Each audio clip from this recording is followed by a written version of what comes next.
Welcome to day 243. We're in Ezekiel 37 through 39. Probably the most important section that we're kind of waiting to see happen. Not just Revelation, but leading up to Revelation. And I'll get to why we say leading up to Revelation. We're waiting to see this stuff.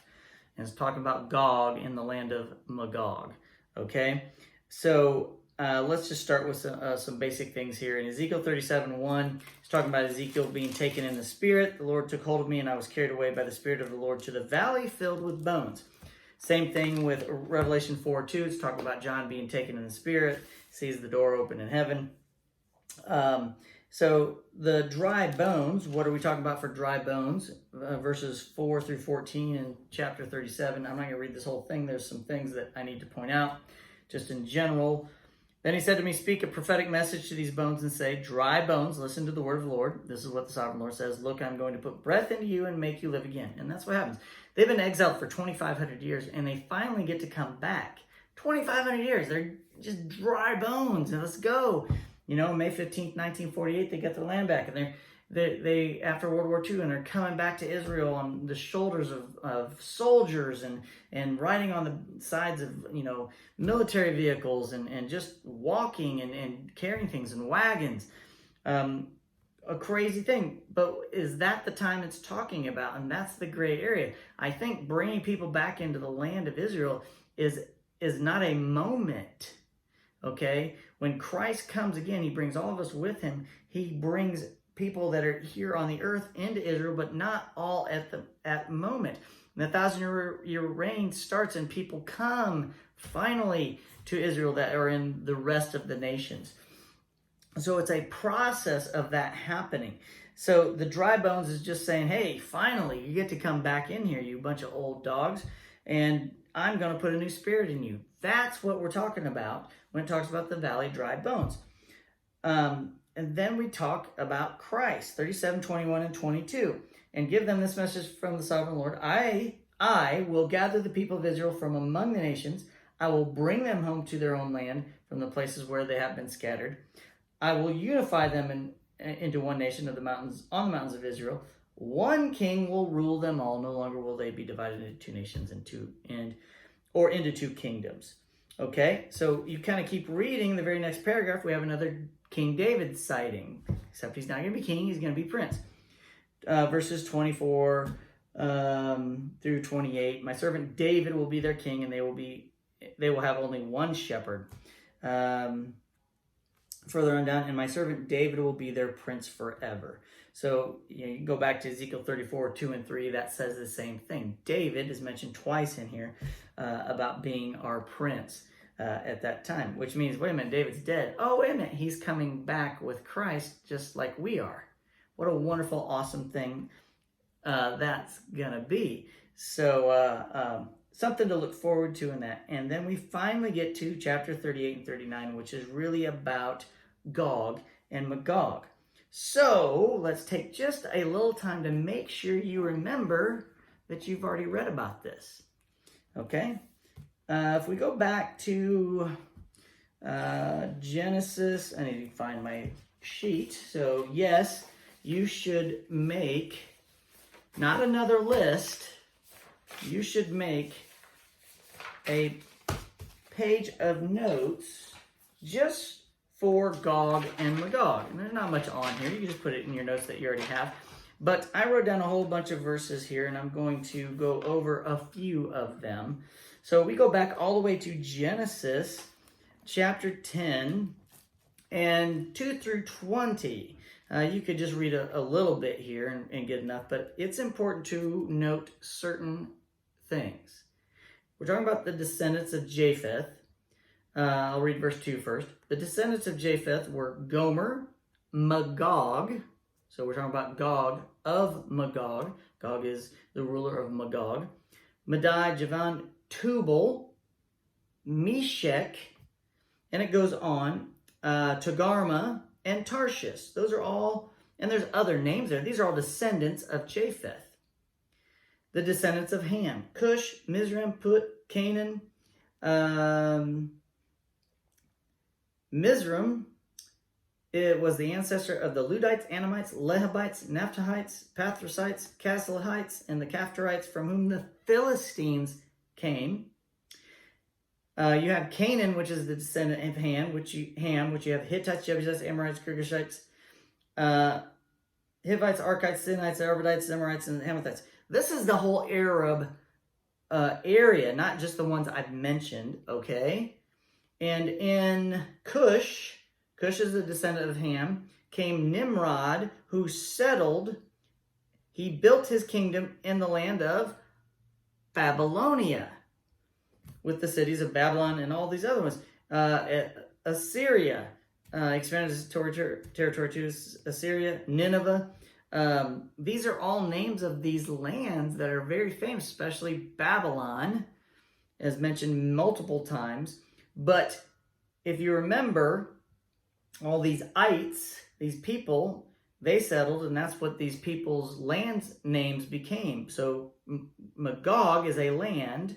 He's a descendant of Japheth, and you got Cush and Canaan, all of those lands. Babylon comes from all of that, Sodom and Gomorrah. But the thing is, the Israelites were supposed to get back in their land. The sin was supposed to run its course. God took care of some of these people, but the Israelites were supposed to come back from Egypt and annihilate the rest of them, and they didn't, and that's been the cause all along. We're back in Genesis 10, talking about the problems that are still there today about all these things. Now, wait a second, I've not said something. I said this way back when, you probably don't remember.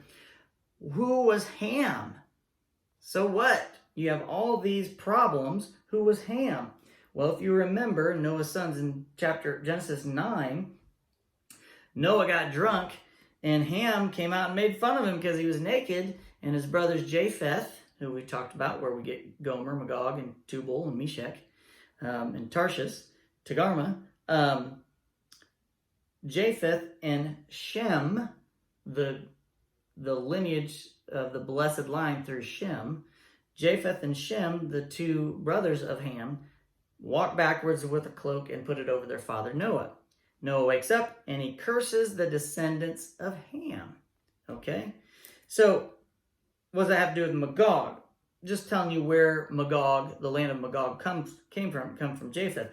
But they are all related back to this time period. Okay? So, not only do you have that in your lineage, which is just so extremely important that you understand the lineage of where all this comes from, it just links the whole Bible together all the way to the end, because we're talking about a land that was started back in the beginning that is going to come against Israel, and God is going to use that to do a miraculous saving of Israel, so the world will know who he is. This is extremely important, and it hasn't happened yet. Okay, so you could go on and on. You read, let's see, Isaiah 40, let's do 66, where's it at? 66, 19, Isaiah 66, 19. Yeah. I will perform a sign among them, and I will send those who survive to be messengers to the nations, to Tarshish, Libyans and Lydians who are famous as archers, to Tubal in Greece, and to all the lands beyond the sea that have not heard of my fame or seen my glory. They will declare my glory to the nations. They will bring a remnant of your people back from every nation. There you have Tubal, Tarshish. Anything else? Libyans. Egypt is mentioned. All back from Genesis, from the descendants in those lands. They have Cush and Tarshish and those in the land of Babylon. That was from the land of the descendants of Ham, who was cursed, and his descendants are cursed. God didn't say they were cursed and nothing happens. They've been cursed forever, and they've caused nothing but problems in the Middle East. And it's not just the Middle East, it's the nations of the north as well. You have Turkey, and then you just keep going, the distant north, all the way to Russia. It says distant north. That means all of them. Okay? So we read in Ezekiel 38:15.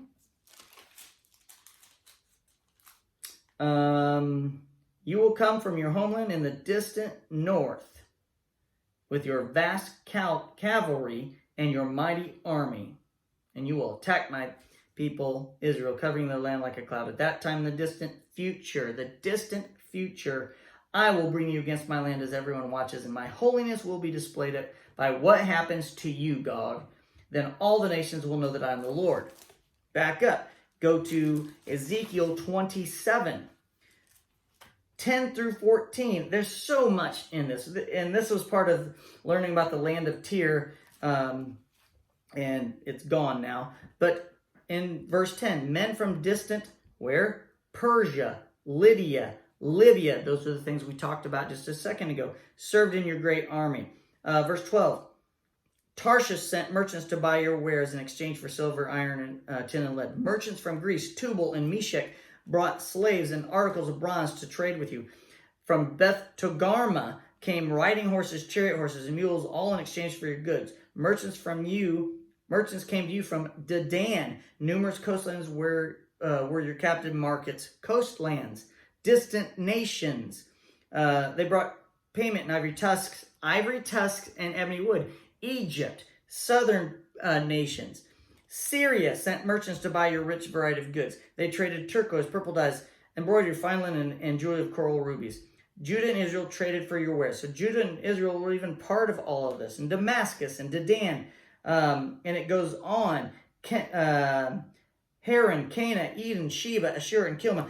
All of these are the surrounding nations, the distant nations, the coastland nations, and all the nations mentioned back in Genesis 10. It is all linked together. They were put there for a purpose by God, every day written before time began. God will display his holiness. This is important. 38:16. 38:16.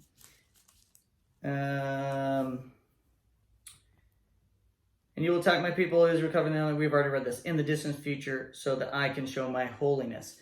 God will destroy Gog. 38:18 through 23. 18 through 23. But this is what the sovereign Lord says. When Gog invades the land of Israel, this is what's important here. My fury will boil over. In my jealousy and blazing anger. I am saying this and putting emphasis on this because I want you to think what it takes for God to be angry. 1,600 years passed from the beginning of time to the flood. It took that long, and it started with the fruit from the forbidden tree. The very first two inhabitants of the earth sinned. Their children murdered right off the bat. It took 1,600 years to push God to that point. Now, he already knew that was going to happen. From then, it took even that much longer to get to the point where he exiled his own people. And now we're talking about, in the very end, at the next stage, his jealousy and blazing anger. I promise a mighty shaking in the land of Israel on that day. All living things, the fish in the sea, the birds of the sky, and the animals in the field, the small animals that scurry along the ground, and all the people on the earth will quake in terror at my presence. Mountains will be thrown down. Cliffs will crumble. Walls will fall to the earth. It doesn't say all mountains. We're talking about a quaking in Israel. I will summon the sword against you on the hills of Israel, says the sovereign Lord. Your men will turn their swords against each other. I will punish you and your armies with disease and bloodshed. I will send torrential rain, hailstones, fire, and burning sulfur. In this way I will show my greatness and holiness, and I will make myself known to all the nations of the world. Then they will know that I am the Lord. This isn't Armageddon. This is about Gog of Magog attacking Israel, and God using that to protect Israel. And the only way that people would know that's God is if Israel isn't the one doing the protecting. and God gets the glory, and all the nations recognize it. This is going to happen, and we get down to the nitty-gritty of this. Is this going to happen in the tribulation time? Which some of those things make it sound like the tribulation time, but Armageddon is at the end of tribulation, and it's all nations coming against Israel. That's not what this is. This is Gog of Magog coming against Israel. Okay, now 39:9. We're almost done with this. 39:9. Ezekiel 39:9. It says, "Then the people in the towns of Israel will go out and pick up your small and large shields, bows and arrows, javelins and spears, and they will use them for fuel. There will be enough to last them," how long? 7 years. There's a list for your 7. 7 years. If it's during the tribulation time, how can that be? Because not all of those people are going to be saved in the tribulation time. So if it's 7 years, it must be before the 7 years of tribulation that they're using it. They're not in Israel the last 3.5 years of tribulation. So therefore, you take 7 away from the halfway point, you have to be before 3.5 years before the rapture, 3.5 years before the tribulation occurs. And we don't know when the rapture is. It could be right before that. It could be during this time. It could be right after that. Okay? We don't know those things. But that 7 years is extremely important to know that this is happening before the tribulation time. Okay? Another 7 sighting, right after that, verse 12, it says, "It will take 7 months for the people of Israel to bury the bodies and cleanse the land. Everyone in Israel will help, for it will be a glorious victory for Israel and demonstrate my glory on that day, says the sovereign Lord." What an absolute awesome thing to read about Gog and Magog. Put that on your list to keep. We'll come back to that again sometime. Okay, that is your day 243. You might need to go back and reread it. I'll see you tomorrow.